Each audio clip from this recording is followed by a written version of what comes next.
ہمارا ملک ہندوستان جب آزاد ہوا تو آزادی کے فوراً بعد نظام بنایا جا رہا تھا کہ ملک میں کیسا نظام ہو. ظاہر سی بات ہے آج تک بھی یہ بات کا چرچا چلتا ہے کہ ڈاکٹر بی آر امبیڈکر نے ایک ٹیم لی اور ایک لا کا پورا سسٹم بنایا. پورے جتنے تعزیرات ہند ہیں جس کو آئی پی سی کہا جاتا ہے، بہت ساری چیزیں یہ دھیرے دھیرے امینڈمنٹ ہوتے ہوتے ایک بڑا ہمارا لا بن گیا مضبوط. ہر ملک کو ضرورت تو ہوتی ہے. تو جب ہمارا ملک آزاد ہوا تو کچھ قوانین تو وہی تھے جو انگریزوں کے چلے آ رہے تھے، کچھ اس سے پہلے کے بھی تھے، لیکن سسٹم بننا ہے. آئین، دستور، پارلیمنٹ کیسے چلے گی، یہ سارا سسٹم بننا ہے. اس دور کی بات میں کر رہا ہوں. اس وقت موہن داس کرم چند گاندھی جی نے کہا تھا سیدنا ابوبکر صدیق رضی اللہ تعالیٰ عنہ کے نظام خلافت کے درمیان جو سب سے اچھی باتیں تھیں وہ چند چیزیں تو مجھے عرض کرنا ہے، اس لیے کہ میرا آج کا عنوان ہے خلافت راشدہ. وہ دور کتنا سنہری دور تھا، خلفائے راشدین کا دور. اور اس کے بعد میں عرض کرتا ہوں کہ اس دور کو قائم ہونے کے لیے کیا کیا چیزیں ہونی چاہیے. خلافت ایک سسٹم ہے جو رسول اللہ صلی اللہ تعالیٰ علیہ وسلم کا عطا کیا ہو، اس کو پورے طور پر پورے صحیح جمیلہ کے ساتھ سیدنا ابوبکر صدیق رضی اللہ تعالیٰ عنہ نے نافذ کر کے دکھایا. راتوں کو سوتے نہیں تھے، ہر دن بھر نظام خلافت، حتیٰ کہ جب دیکھا گیا وہ اپنا کام کاج بھی کر رہے ہیں اپنے گھر کی کمائی کے لیے اور خلافت کے امور بھی. یہ پہلی مرتبہ ہوا سارے صحابہ نے اتفاق رائے سے خلیفہ کی تنخواہ مقرر کی، کہا بیت المال سے خلیفہ وقت کی تنخواہ دی جائے، اس لیے کہ یہ سارے امور میں جب یہ مصروف ہوتا ہے تو وہ خود اپنا گھر چلانے کے لیے کمائے گا کہاں سے. ان کی یہ پہلے حضرت ابوبکر صدیق رضی اللہ تعالیٰ عنہ کا وظیفہ مقرر ہوا، تنخواہ سیلری جاری کی گئی. لیکن وہ سیلری تھی کتنی، وہ تنخواہ کتنی تھی، وہ تنخواہ کتنی تھی آپ کو میں بتاؤں. کئی دن گزر گئے، حضرت ابوبکر صدیق کی بیوی ان کے حالات دیکھ کر کہتی ہیں کہ کبھی تو ہم نرم غذا کھا لیں، یعنی نرم غذا نہیں ملتی ہوگی اتنی تنخواہ میں. کہا حضرت ابوبکر صدیق نے کیا کھانا چاہتی ہو اور کیا کھلانا چاہتی ہو. کہا آپ روزانہ تھک جاتے ہیں اور خلافت کے امور اتنے ہیں کہ ذہن پر دماغ پر کتنا دباؤ ہوتا ہے، کبھی گھی روٹی کھا لیں یا کبھی شہد روٹی کھا لیں، تھوڑا نرم غذا تو کھا لیں طاقت آ جائے. تو حضرت ابوبکر صدیق نے کیا کہا اپنی بیوی سے، کہا میرے پاس اتنے پیسے نہیں کہ بازار سے گھی یا شہد خرید سکوں، اتنا نہیں ہے ہمارے پاس. ان کی بیوی نے کہا امیر اپنے شوہر سے صدیق اکبر رضی اللہ تعالیٰ عنہ سے، کہا میرے رفیق حیات آپ نہ گھبرائیں، میرے پاس ہیں جمع کیے ہوئے، آپ جائیں تھوڑا سا شہد اور گھی خرید لائیں، روٹی کے ساتھ میں لگا کر دوں آپ کو. کہا تمہارے پاس کیسے، کہا ہیں. وہ لائی، کچھ پوٹلی میں بندھے ہوئے کچھ پیسے تھے. حضرت ابوبکر صدیق نے پوچھا یہ کہاں سے تمہارے پاس، کہا آپ کی جو تنخواہ آتی ہے اس میں سے تھوڑا تھوڑا تھوڑا بچا کر کے رکھتی ہوں، روز کے کھانے پینے کے جب ہو جاتے ہیں تو تھوڑے سے بچا بچا کر کے میں نے رکھی، اتنے تو ہیں کہ بازار سے اس سے شہد اور گھی تو آ سکتا ہے. حضرت ابوبکر صدیق نے کہا یہ تو تم نے کام اچھا کیا ہے. وہ پوٹلی لیے اور سیدھے بیت المال میں جا کر صحابہ کو بلاتے ہیں اور کہتے ہیں یہ جمع کر لو، میری ضرورت سے زیادہ آیا ہوا مال ہے. اور اس کے بعد کہتے ہیں میری تنخواہ بھی کم کر دینا، یہ بچ رہا ہے اس کا مطلب ہے کہ میری تنخواہ زیادہ ہے. یہ خلافت کوئی لا سکتا ہے آج؟ بھوکے بھیڑیا یہاں پر ہمارا سب کچھ نوچ کھانے والے لوگ خلافت کو کیا سمجھیں، خلافت کے اصول کو کیا سمجھیں. اسی لیے حضرت ابوبکر صدیق رضی اللہ تعالیٰ عنہ کے مسلح کے نشان تو مسجد مدینہ طیبہ میں آپ کو ملیں گے، محل کا نشان کہیں نہیں ملے گا. کوئی قصر خلافت بنایا ہو، کوئی بہت بڑی عمارت تعمیر کی ہو، سیدنا ابوبکر صدیق رضی اللہ تعالیٰ عنہ کی یہ چیزیں تو نہیں ملیں گی. انہوں نے اپنا نظام خلافت ایسا بنایا تھا میرے عزیزو، امن بھی قائم تھا اور حسن سلوک بھی، لوگوں میں اتحاد اور محبت بھی. اور تو یہ ہے کہ جب خلیفہ کوئی منتخب ہو جائے تو اس کی سب سے بڑی ذمہ داری یہ بن جاتی ہے کہ اب وہ تنہا نہیں ہے، اسے صرف اپنا نہیں سوچنا ہے، وہ اپنی سیکیورٹی کا نہیں، پوری امت کی سیکیورٹی کا خیال کرتا ہے. امت مصطفیٰ کیسے محفوظ رہے، پل پل اس کی یہ فکر ہوتی ہے، پل پل اس کی فکر. خلفائے راشدین میں سب میں آپ یہ عنصر پائیں گے، یہ وصف آپ کو دکھنے کو ملے گا، یہ اسپیشلٹی آپ کو دیکھنے کو ملے گی. حضرت عمر رضی اللہ تعالیٰ عنہ کے دور میں وہ مدینے میں بیٹھے ہیں اور ملک شام میں تک لوگ دودھ میں پانی ملانے سے ڈرتے تھے. کہتے نہیں، خلافت عمر ہے، دودھ میں پانی ملانے کو یہ اچھا نہیں سمجھتے تھے. اور اسی انداز سے میں آپ کو بتاؤں، خلیفہ جب اپنے اصولوں پر قائم ہوتا ہے تو اللہ کی مدد اس کے ساتھ ہے. امت مصطفیٰ کا وہ خیال رکھے، ہر غریب اور فقیر اور ہر محتاج اور ضرورت مند تک وہ پہنچ سکتا ہو تو وہ خلیفہ ہے. عزیزان گرامی وقار، آج ضرورت اس بات کی کیوں آتی ہے کہ جنتا دربار لگایا جائے مہینے میں ایک بار یا 6 مہینے میں ایک بار؟ ایم ایل اے اور ایم پی بیٹھے اور لوگوں کی شکایتیں سنیں. کچھ لوگ شاید سنڈے ٹو سنڈے کرتے ہیں، کچھ لوگ 5 سال میں بھی نہیں کرتے. چن کے آئے ہوئے لوگ ہیں، ان کو تو کسی سے کوئی لینا دینا ہی نہیں، پبلک جائے بھاڑ میں، یہ تو بولتے بھی ہیں. عزیزان گرامی وقار، وہ خلفائے راشدین جنتا دربار نہیں لگاتے بلکہ وہ ضرورت مندوں کے گھر تک جاتے تھے. تمہارے گھر تک کیوں آئے کوئی ضرورت مند محتاج، تمہارے پاس کیوں آئے؟ خلیفہ خود وہاں جائے. حضرت عمر فاروق رضی اللہ تعالیٰ عنہ فرماتے ہیں، میں چاہتا تھا کہ مدینے میں کوئی چھپ کر کے ایسی نیکی کروں جو کوئی نہیں کرتا ہو.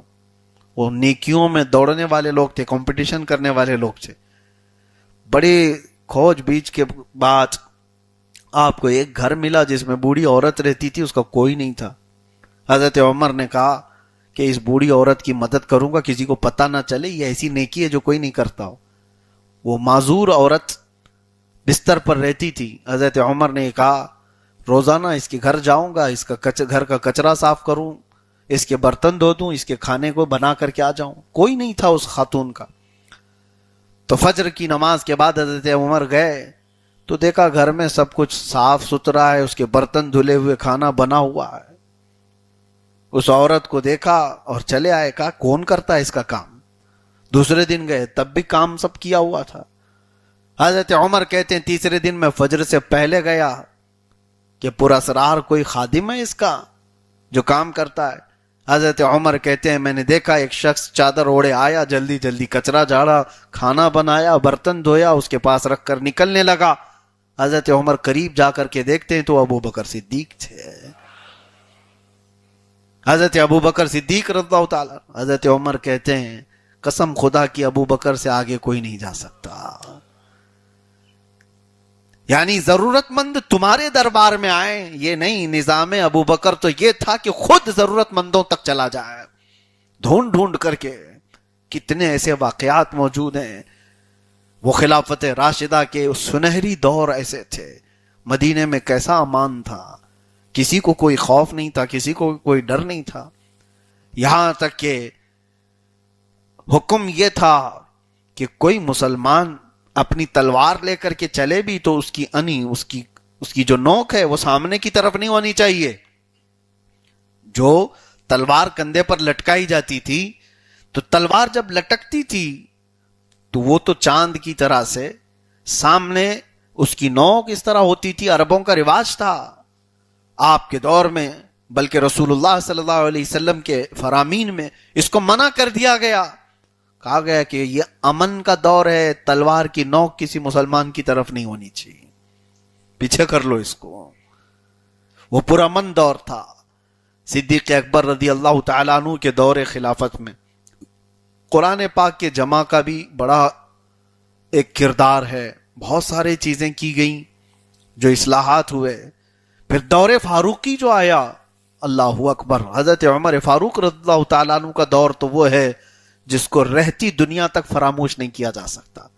سچ بتا رہا ہوں کہ اگر میں مسلسل 1 مہینے تک بھی بیان کروں تو خلافت فاروقی کے امور کو میں بیان نہیں کر پاؤں گا. پوری دنیا کے لیے وہ ایسا آئیڈیل ہے. کیا کیا میں بیان کروں؟ جنگوں کے نظام کو بیان کرے، امیروں کے انتخاب پر بیان کریں، نظام خلافت کو چلانے کے لیے اپنے شورا کے بارے میں بیان کریں۔ سیدنا عمر ابن خطاب رضی اللہ تعالیٰ عنہ کس طرح سے لوگوں کو مشورہ دینے کے لیے چنتے تھے۔ سب سے بڑی بات میں بتا رہا ہوں، اکثر جگہ پر لوگ جو بہکتے ہیں ان کے مشیروں کی وجہ سے۔ مشیر کا مطلب سمجھتے ہیں؟ ایڈوائزر، مشورہ دینے والے۔ جب منافق لوگ امیروں کو مشورہ دینے والے ہوں گے تو نظام گڑبڑاتا ہے۔ حضرت سیدنا عمر ابن خطاب رضی اللہ تعالیٰ عنہ کی سب سے کڑی نظر اس پر ہوتی تھی، سب سے کڑی نظر کہ تمہیں مشورہ دینے والا ہے کیسا، سب سے پہلے یہ دیکھو۔ اور لوگوں کو پہچاننے کا ایک اصول بتایا، آپ کو میں بتاتا ہوں۔ حضرت عمر فاروق رضی اللہ تعالیٰ عنہ کا اصول کیا تھا؟ ایک بار آپ کو کسی سے کچھ معاملہ کرنا تھا، معاملہ کا مطلب کوئی بھی چیز اس سے لین دین کرنی ہو، کچھ بھی ہو۔ حضرت عمر فاروق رضی اللہ تعالیٰ عنہ نے مدینے میں پوچھا، کوئی ہے جو اس آدمی کی گواہی دے سکے، سچا ہے، یہ امانت دار ہے، یہ دیانت دار ہے؟ کوئی ہے؟ یہ نیا آدمی لگتا ہے، مجھے اس کے بارے میں کوئی گواہ چاہیے، یہ اصول سمجھ کے جائیے آج آپ۔